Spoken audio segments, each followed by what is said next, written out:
On May 10, 2023, Samuel took his family to visit their hometown, a small village in the Phoenix district. The village had a large, Eerie pond. One day, Samuel decided to catch some fish there and took his 10-year-old son, Mike, with him.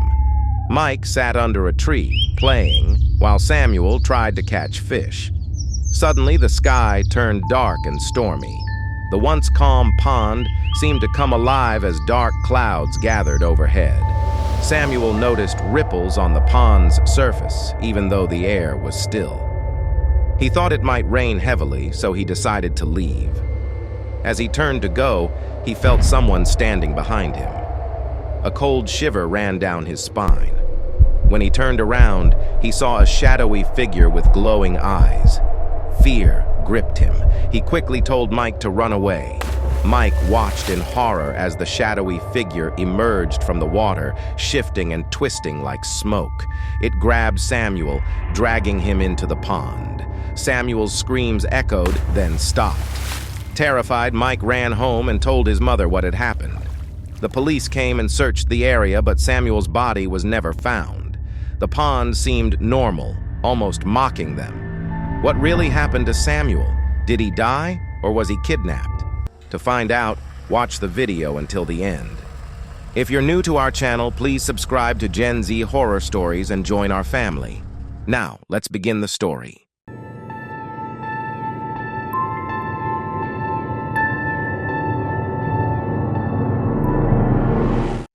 George, from Washington, D.C., was heading to a village near Phoenix to meet his girlfriend, Lara, after saving Sarah on the highway. The villagers believed the family was cursed. George asked Lara what had happened. Lara explained that a man named Samuel had gone missing near the pond, and that his son, Mike, had seen a mysterious figure drag his father into the water.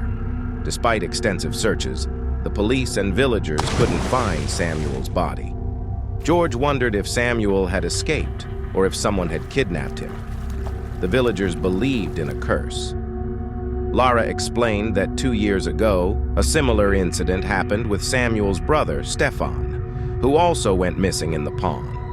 The villagers believed it was a curse. Determined to uncover the truth, George decided to investigate.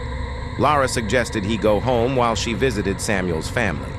George agreed, but asked if Stefan was married. Lara confirmed and mentioned that Stefan's wife drowned herself in the bathroom tub 5 days after Stefan disappeared.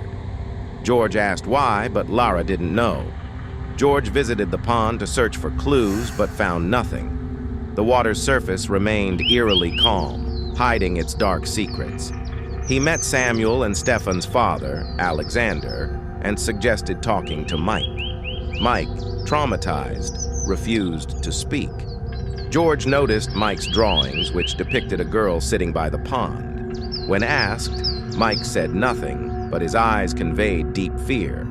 Determined to uncover the truth, George learned about a girl named Catherine who had committed suicide in the pond 38 years ago. The story became more sinister as he discovered she was an orphan. George delved into records, spoke with caretakers at the orphanage, and pieced together Catherine's tragic past. He returned to the village to confront Alexander.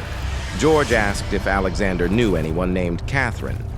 Alexander denied it, but George insisted he tell the truth, as his family's safety was at stake. Alexander finally confessed. 40 years ago, he met Catherine in Hyderabad while studying. They fell in love, but his father arranged a marriage with another wealthy family.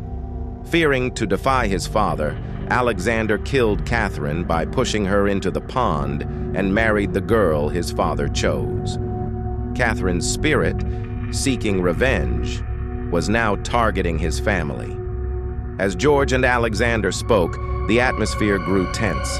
The wind howled outside, rattling the windows. George concluded that Catherine's spirit was haunting the pond and suggested they save Samuel's wife. Alexander was shocked, but agreed. He realized that the pond's water, supplied to their house, was cursed. Inside the house, Samuel's wife struggled against an unseen force, her breath coming in ragged gasps. George and Lara desperately tried to break down the bathroom door as water seeped out, soaking their feet. The door finally gave way, and they found Samuel's wife submerged in the tub, eyes wide with terror. Alexander went to the pond, confessed his sins, and drowned himself, hoping to appease Catherine's spirit. The pond bubbled violently as Alexander's body disappeared beneath the surface. Catherine's vengeful spirit emerged, her ghostly form radiating cold, malevolent energy. As Alexander's sacrifice took effect, Catherine's spirit released Samuel's wife. Mike rushed to his mother, tears streaming down his face. The nightmare was over.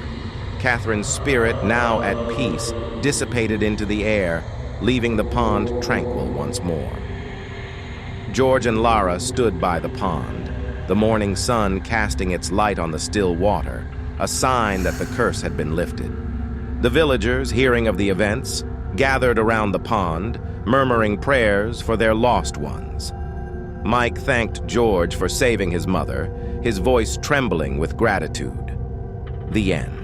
If you enjoyed this video, please like, share, and subscribe. Thank you.